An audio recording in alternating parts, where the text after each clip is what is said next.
My dearest woman, from the day your soul brushed against mine, the world changed its rhythm. My heart, once steady with the obligations of royalty and the quiet burden of solitude, began to beat in an unfamiliar pattern, one drawn from your name. I have lived a life shaped by duty, but in your presence, I discovered a deeper calling, not of the crown, but of the heart. Today, I stand not as a prince, not as a ruler, but as a man, flawed, sincere, and wholly yours. There are moments I replay in silence, when your eyes held mine longer than necessary, when your laughter softened every edge of my existence. You were never just passing time. You were writing yourself into my story with every glance, every whisper, every act of quiet resistance. The world may call you older, but I call you timeless. Age cannot measure the intensity with which you've loved, the wisdom with which you've guided, or the fire with which you've stayed beside me. I have searched for words that do justice to what you mean to me, but every language falls short. Poets speak of love as a force, an ocean, a flame, but with you, it is all that and more. It is home. You became my shelter in a world of expectations. You allowed me to cry without shame, to laugh without restraint, and to dream without fear. Your strength has become my fortress, your vulnerability, my most treasured gift. The palace walls have heard my confessions of you in the quietest hours. I have written your name on parchment and in poems, hidden in verses only the stars could read. I have protected our bond like a sacred scroll, afraid the world might tarnish what is pure. But now, my love, I no longer wish to hide behind silence or shadows. The time has come to speak what my heart has carried like a burning secret. I remember the first time I wanted to ask you this question. We were alone beneath a quiet sky, and I saw the way your hand fit into mine, effortlessly, divinely. That night, I imagined our lives together, the shared silences, the laughter echoing through corridors, your presence beside me at dawn. But fear held me back then, the fear of losing you, of disrupting your world with my chaos. Now I know, my greatest mistake would be not asking. You have loved me when I doubted myself. You have stood firm when my own voice wavered. In your eyes, I am not just Hamdan. I am your man, your warrior, your poet, your protector. You never desired the throne or the fame. You only ever asked for honesty, loyalty, and my time. And now I offer you something more, my name, my promise, my forever. I do not promise a perfect life. There will be storms. There will be whispers from those who do not understand us.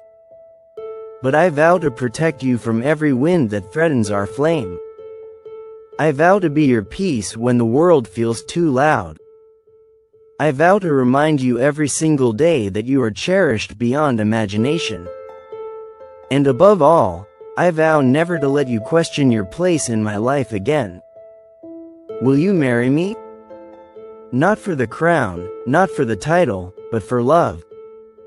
For the journey. For the moments we have yet to write.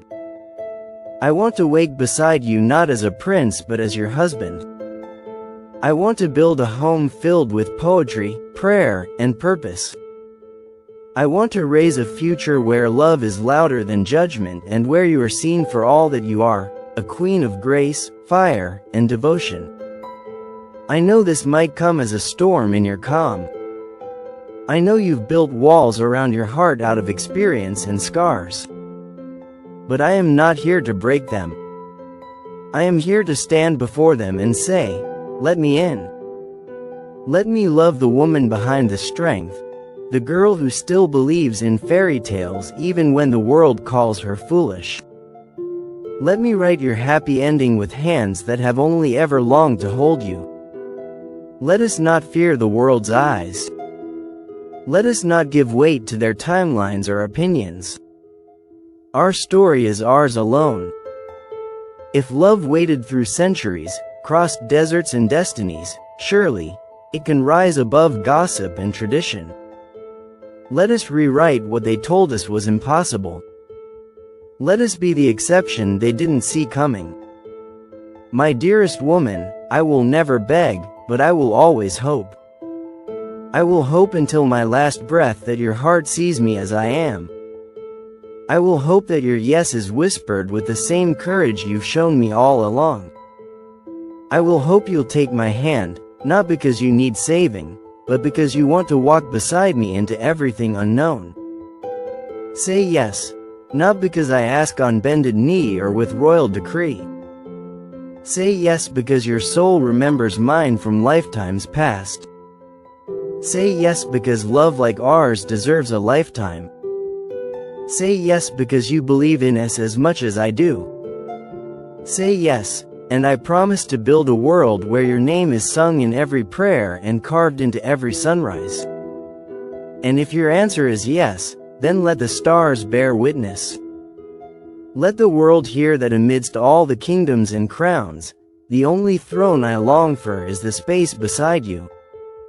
Let them know that the prince chose love. That Sheikh Hamdan, before anything else, is simply a man who found his everything in a woman whose heart he never had to conquer, only cherish. So, my dearest woman, with everything I am, and everything I have left to become, I ask once more, not with expectation but with hope wrapped in reverence. Will you marry me? You don't have to answer with words right away. I can already hear your heartbeat in the silence between us. I can feel your hesitation, the questions, the fears, the weight of what this means. I know this isn't a fairy tale, and you are not the naive woman they mistake you for. You are wise, seasoned by life, shaped by love and loss, and still, you stand here with grace that humbles even the heavens. That's what makes this moment sacred. This isn't a plea. It's an offering. For me, a man who wears royal robes but kneels now as a lover humbled by truth. They may say I could have had anyone, but they will never understand that I only ever wanted someone real. Someone who looks me in the eye and sees the cracks beneath the crown. Someone who doesn't melt at my fame but stares deep into my silence and finds the man buried beneath the titles. You, my dearest woman, saw me before the world did. You saw me when I wasn't speaking. You heard the parts of me I didn't know how to say. You believed I was worth loving, not despite the chaos, but because of it. Let them say you're too old. Let them whisper that I've lost my mind. Let them believe this is madness. But love, real love, has always been mad. It is not safe or quiet or polite. It is loud in the soul, disruptive to the plans of men. It makes rebels out of kings and poets out of warriors.